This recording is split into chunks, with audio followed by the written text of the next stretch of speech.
상상해보세요. 콜라, 넷플릭스, 앱스토어, 아이폰은 물론 밤에 불빛조차 없는 나라를 만화 영화를 보기 위해 USB를 마치 밀수품처럼 받아야 하는 곳. 이건 공상과학 소설이 아닙니다. 이곳은 바로 쿠바입니다. 현대화는 멈춰서고 상상력은 억눌리며 가장 소름 끼치는 건 물자가 부족한 것이 아니라 꿈꾸고 선택하고 다르게 살아갈 수 있다는 감각을 잊어버린 사회의 침묵입니다. 오늘 다큐멘터리에서 우리는 시간이 멈춘 나라, 쿠바의 이상하고도 매혹적인 진실을 파헤쳐 봅니다.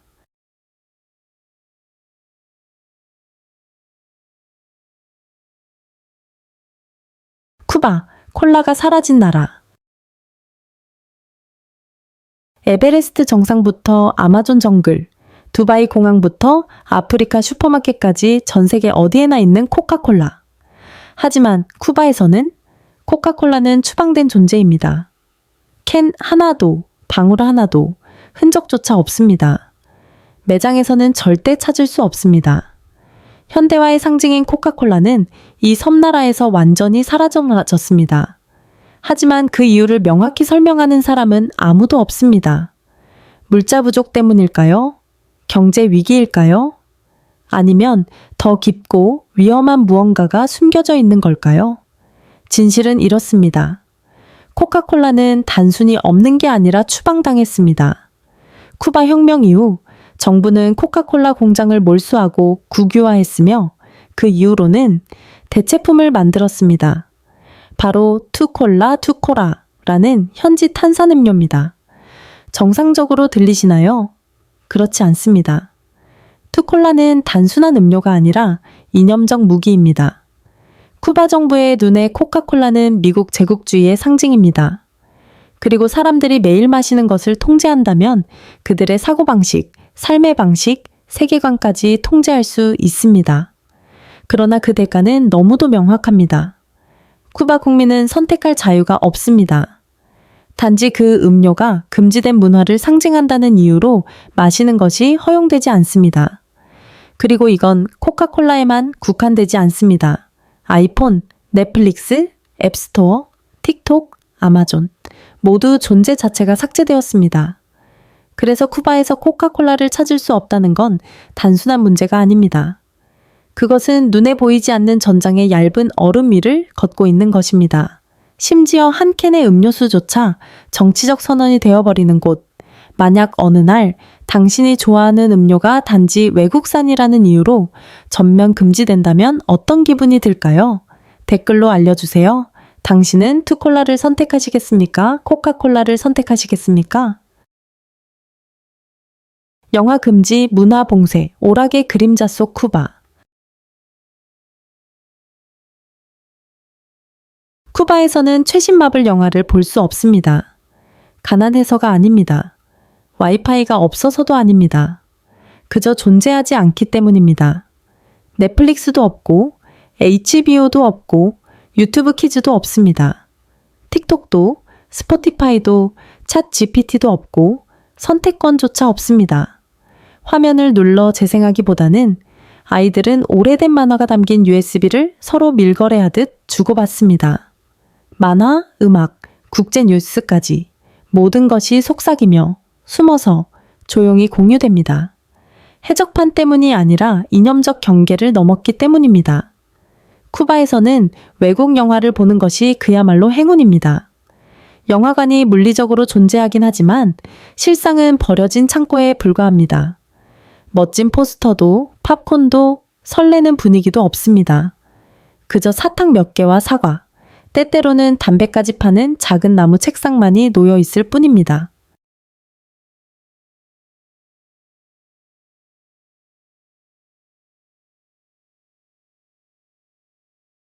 전 세계가 마블 유니버스를 즐기는 사이 쿠바에는 단 하나의 우주만 존재합니다.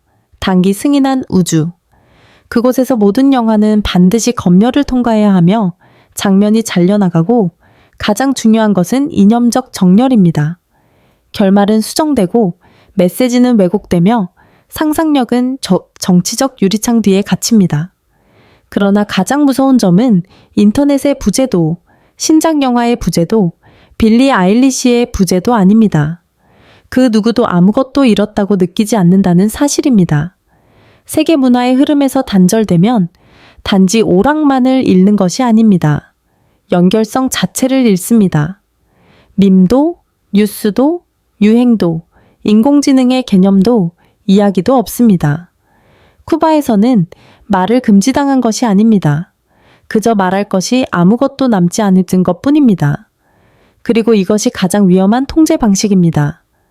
폭력이 아닌 침묵이 지배하는 사회, 상상력이 존재하지 않기에 강제조차 필요 없는 세상.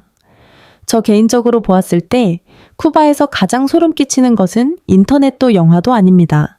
사람들이 더 이상 아무것도 그리워하지 않는다는 점입니다. 상상력이 태어날 때부터 억눌린다면 침묵은 강요되지 않아도 스스로 생겨납니다.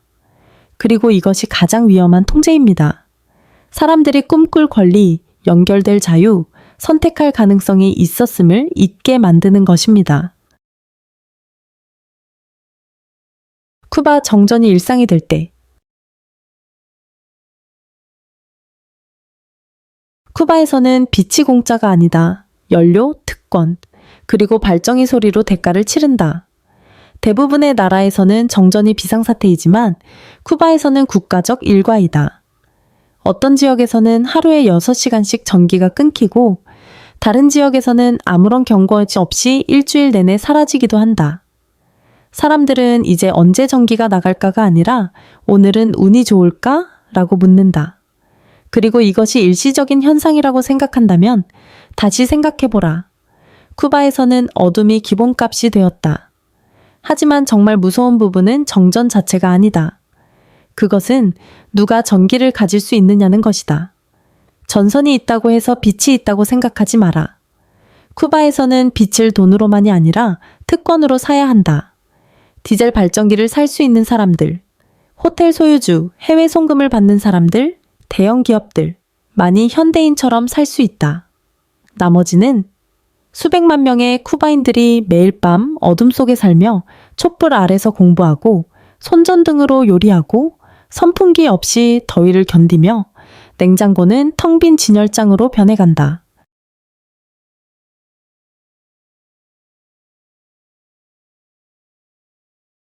병원은 발전기로 운영된다. 학교도 마찬가지다. 식료품점, 식당, 심지어 치과 진료소까지 발전기가 없으면 문을 닫아야 한다. 아바나 거리에서 가장 익숙한 소리는 웃음소리도 살사, 음악도 아니다. 밤의 정적을 깨뜨리려 경쟁하듯 동시에 울리는 수십 대 발전기의 단조로운 굉음이다. 그리고 그 소리는 쿠바인들에게 불평등의 목소리다. 쿠바에서 발전기는 단순한 기계가 아니다. 그것은 계급을 나타내는 지표다. 발전기가 있으면 빛 속에서 산다. 없으면 말 그대로 그림자가 된다. 21세기의 국가에서 한때 기본이고 보편적이라 여겨졌던 빛이 이제는 사치품으로 변해버렸다. 쿠바에는 전기가 부족한 것이 아니다. 공정함이 부족하다. 에너지 접근성이 부족하다. 국민이 정상적인 인간답게 살 기회가 부족하다. 그렇기 때문에 평등을 꿈꾸던 땅에서는 오늘날 빛이란 특권층, 발전기 소유자들만 누릴 수 있는 것이 되었다. 밤에 전구 하나 켜기 위해 수면, 식사, 안전을 포기해야 한다면 당신은 어떻게 하겠는가? 아래에 의견을 남겨주세요. 당신의 목소리를 듣고 싶습니다.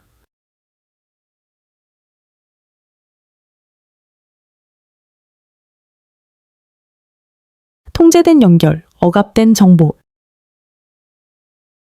대부분의 나라에서는 아이폰 앱 설치가 단 몇 초면 끝난다.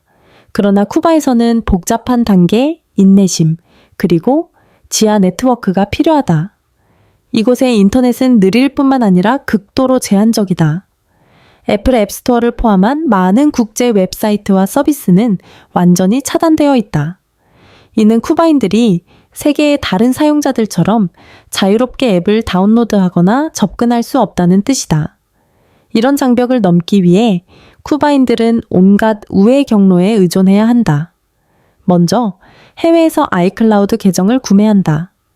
보통 미국에 있는 친척이나 디지털 암시장을 통해 비공식적으로 판매된다. 하지만 계정이 있다고 해도 앱은 다운로드할 수 없다. 앱스토어가 지역 제한이 걸려 있기 때문이다. 이 시점에서 유일한 해결책은 VPN을 사용하는 것이다. 그러나 VPN을 그냥 다운로드하면 된다고 생각하면 안 된다. 왜냐하면 앱 다운로드 자체가 안 되기 때문이다. 사람들은 컴퓨터에 VPN을 설치한 뒤 그것을 수동으로 휴대폰에 연결해야 한다. 어떤 경우에는 로컬 해커에 의존한다. 기초적인 IT 기술을 가진 이들은 지하 기술자처럼 행동하며 앱 설치, 시스템 설정, 방화벽 우회를 유료로 제공한다. 이 모든 것은 냉정한 현실을 드러낸다. 쿠바에서 디지털 연결은 기본권이 아니라 장벽으로 가득 찬 여정이다. 전 세계에서 기술이 교육, 취업, 정보 자유의 열쇠로 여겨지는 시대에 쿠바인들은 단지 당연한 것에 접근하기 위해 위험을 감수하고 타협하고 돌아가야 한다. 이것은 단순히 인터넷 속도나 앱스토어의 문제가 아니다.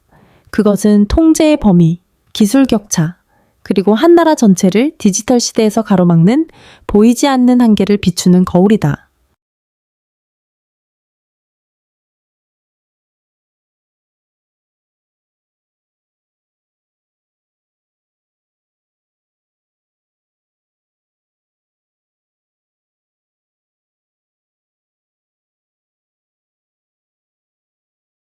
연료 위기, 휘발유가 음식보다 비쌀 때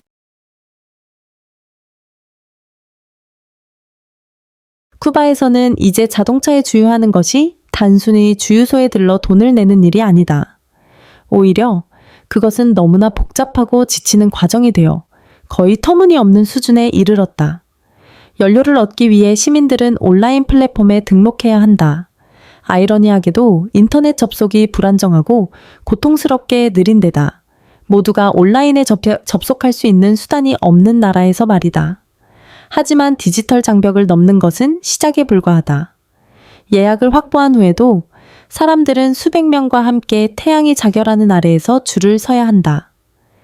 편의 시설은 거의 없으며 어떤 사람들은 하루 종일 대기하고 또 어떤 이들은 주유소에서 밤을 새우며 차례를 잃지 않기 위해 마지막 한 방울의 연료라도 받을 수 있도록 한다. 이는 더 이상 공공 서비스가 아니다. 모든 이동이 생존을 위한 치열한 경쟁이 된 것이다. 하지만 가장 충격적인 부분은 숫자에 있다. 쿠바 시민의 평균 월소득은 30달러도 되지 않는다.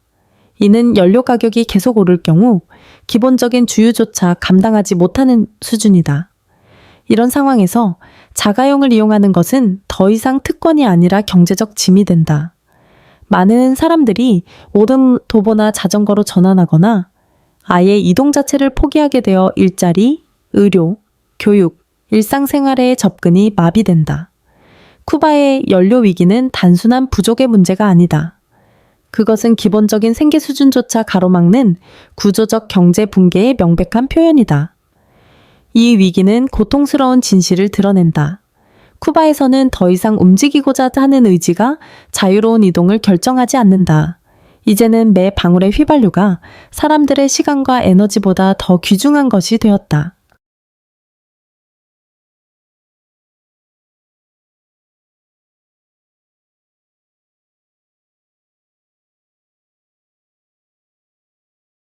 쿠바와 배급 카드 제도, 한 톨씩 국가를 먹이다.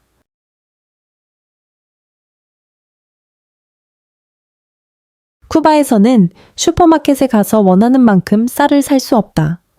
설탕, 빵, 식용유도 필요에 따라 자유롭게 구매할 수 없다.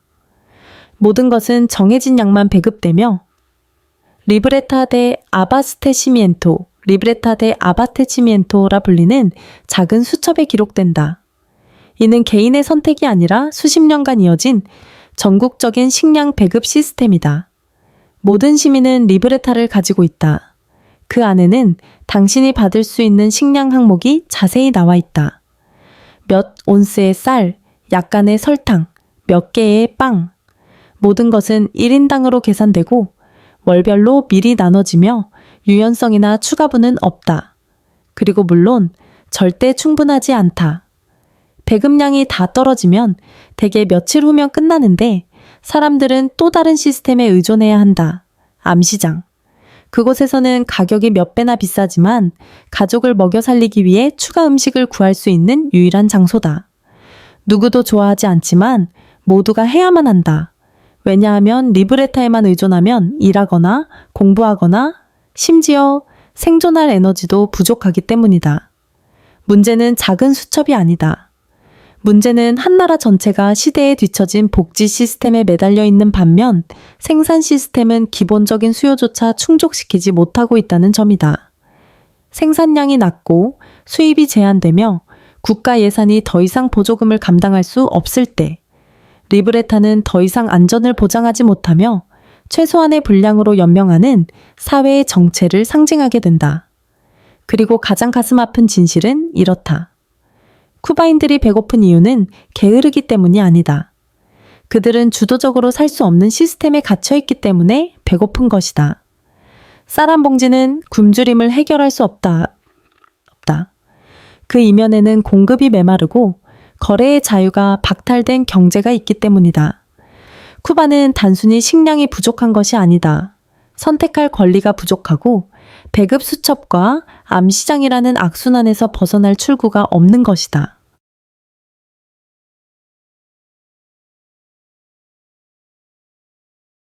이중 환율. 달러가 쿠바 암시장을 움직일 때 쿠바에서 달러의 가치는 단순한 숫자가 아니다. 그것은 완전히 다른 두 현실의 상징이다. 정부가 정한 공식 환율은 달러당 120 쿠바 페소 COP이지만 거리 곳곳 모든 지하 거래에서는 그 3배에 달하는 가격으로 거래된다. 최대 350 COP USD까지.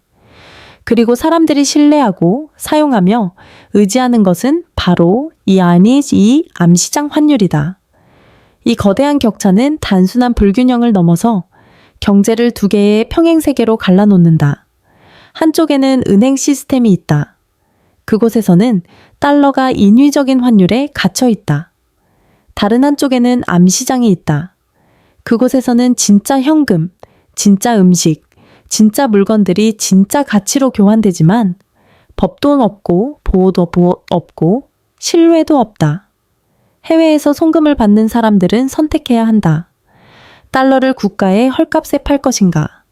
아니면 돈의 진짜 가치를 지키기 위해 위험을 무릅쓰고 암시장에 나설 것인가?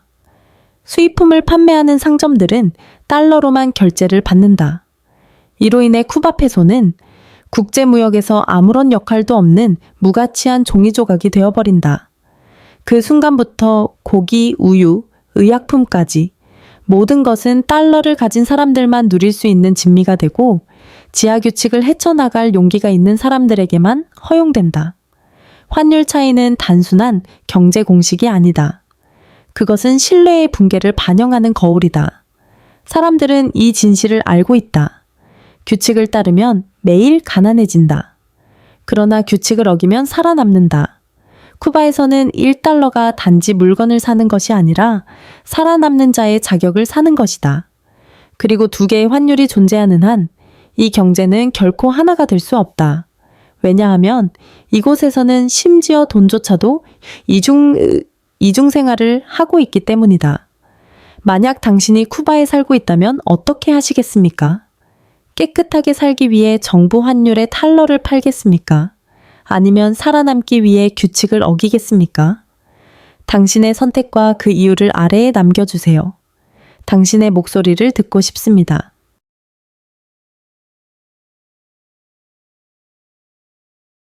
쿠바. 시간이 흐르지 않고 멈춰있는 나라. 쿠바에 발을 들여놓는 순간 당신은 현재에 살고 있다는 느낌이 들지 않을 것이다. 오히려 과거로 끌려 들어간 듯한 기분이 든다. 그 이유는 박물관이나 복원된 건축물 때문이 아니다. 쿠바 전체가 1960년대가 끝나지 않은 세계처럼 존재하고 있기 때문이다. 거리 곳곳에는 냉전 시절의 빈티지 미국 자동차들이 여전히 싱싱 달리고 있으며 이는 현대공학의 논리를 비웃기라도 하듯 자랑스럽게 운행되고 있다. 녹슨 양철 지붕과 벗겨진 페인트가 덕지덕지 묻은 낡은 집들은 수세기 전을 연상케 한다. 그러나 쿠바의 낙후성은 단지 눈에 보이는 것뿐만이 아니다. 그것은 사회가 작동하는 방식 속에도 깊이 박혀 있다. 관공서 절차는 여전히 종이, 잉크펜, 빨간 도장을 사용한다. 전자 시스템도 QR코드도 전산 데이터베이스도 없다. 기본적인 서비스를 신청하려면 줄을 서고 손으로 양식지를 작성하고 서류 복사본을 제출하고 결과를 받기 위해 몇 주를 기다려야 한다. 운이 좋다면 말이다. 이 나라는 마치 전 세계가 이미 지나쳐온 시대에 얼어붙어 있는 듯하다. 하지만 중요한 점은 이것이 보존을 위한 선택이 아니라는 것이다. 이것은 정체, 투자 부족, 장기적인 고립의 결과다. 20세기 중반까지만 해도 쿠바는 이 지역에서 가장 발전한 국가 중 하나였다. 그러나 제재 이후 시스템은 서서히 무너졌다. 수입 기술에 대한 접근이 차단되고 인프라를 현대화할 자금도 부족하며 디지털 전환을 수용할 수단도 없어 쿠바 사회는 과거의 고리 속에 갇혀 있다. 많은 국가들이 5G 시대, 자동화, 인공지능으로 진입하는 가운데 쿠바는 여전히 인터넷이 존재하지 않는 세상처럼 운영된다. 이것은 단순한 기술 격차가 아니다. 세대 간의 단절이다. 그리고 시간이 지날수록 가장 무서운 것은 사람들이 이 현실을 점점 정상이라고 받아들이기 시작한다는 사실이다. 왜냐하면 그들은 다른 현실을 경험해 본 적이 없기 때문이다. 쿠바는 단순히 구식인 나라가 아니다. 그것은 잊혀진 시간에 살아있는 화신이다.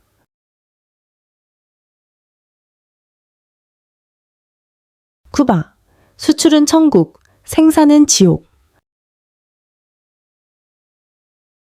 쿠바에서 농업은 곧 소유권을 의미하지 않는다. 가장 뚜렷한 예는 담배 산업이다. 국가의 상징이자 수출의 자부심이며 세계적으로 가장 잘 알려진 쿠바산 제품 중 하나다.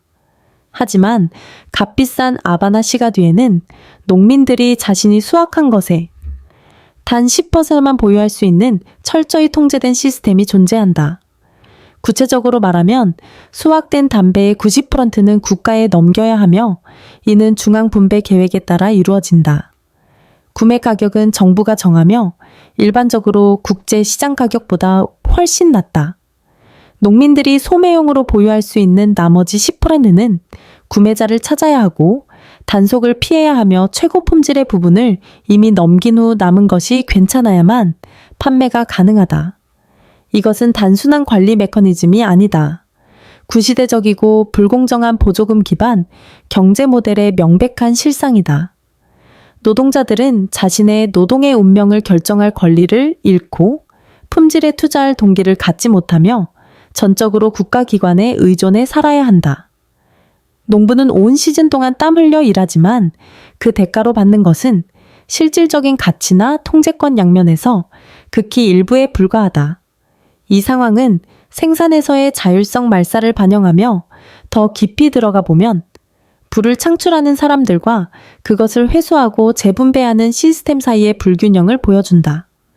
시장 경제와 개인의 권리가 점점 더 중요해지는 세계에서 쿠바는 여전히 오래된 논리에 따라 작동한다.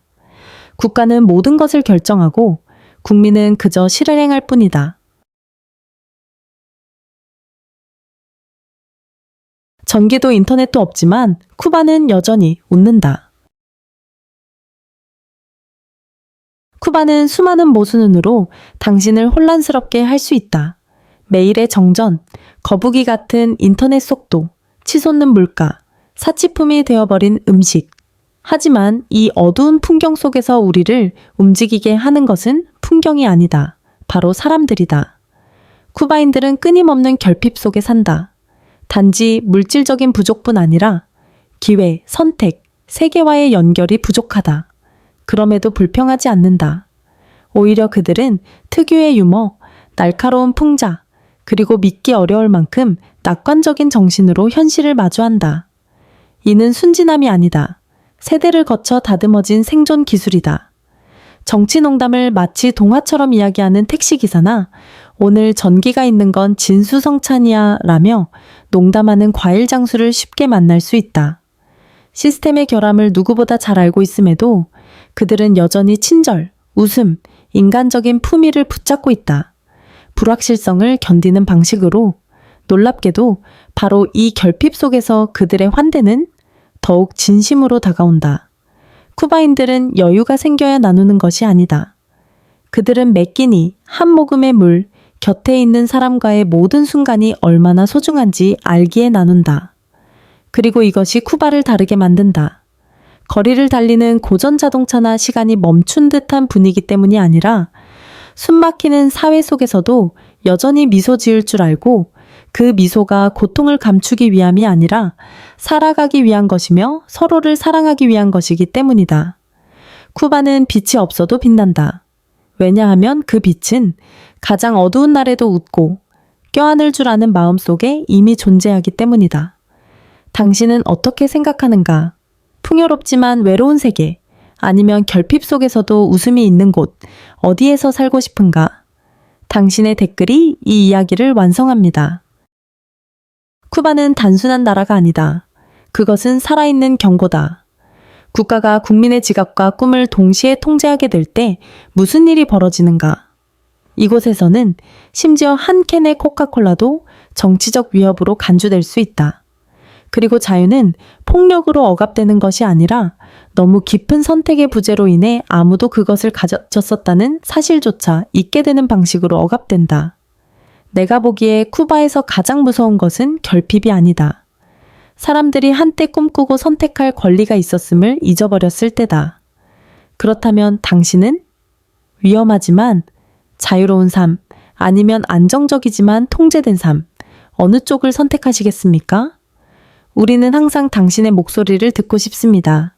아래에 의견을 남겨주세요. 그리고 세계 경제, 금융, 지정학에 대한 예리한 통찰을 계속 받고 싶다면 구독 버튼을 누르고 알림 설정도 잊지 마세요. 다음 영상에서 만나요.